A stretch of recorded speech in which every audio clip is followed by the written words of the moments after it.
প্রথমে কবিকে জানাই অসংখ্য ধন্যবাদ কবির কবিতাকে আমার গলায় রূপ দেওয়ার অনুমতি দেওয়ার জন্য। আমি সত্যি আপ্লুত।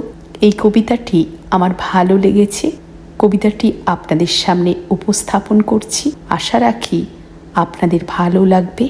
কবিতার নাম মেয়ে মানুষ, লিখেছেন কবি সঙ্গীতা কর, কণ্ঠে আমি মানসী। অস্ত্র কেন রাখবে মেয়ে, সে কি কোনো অপরাধী? রক্ষা করার নাম করে তৈরি হবে সন্ত্রাসবাদী। শাড়িতে কেন ঢাকবে শরীর, পাশ্চাত্যে কি দোষ তার? খালি গায়ে ঘুরলে পুরুষ, কেন হয় না তার বিচার?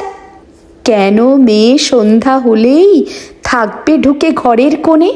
মেয়ে কি তবে খেলনা বস্তু, যেমন খুশি সাজাবি মনে? ইচ্ছে হলেই সোহাগ দিবি নিজের যেমন প্রয়োজন। মেয়ে কি তোর ঘরের দাসী, পুরনো হলেই বিসর্জন? কলম ফেলে কোমড়ে গুজে কেন রাখবে মেয়ে তরবারি? শিক্ষা কি তার জন্য নয়, শুধুই পুরুষের মামার বাড়ি?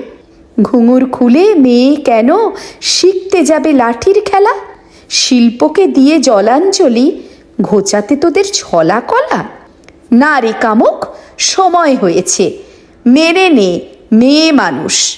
মনের মধ্যে মূল্য রাখিস, বলিস না শুধু মেয়ে মানুষ।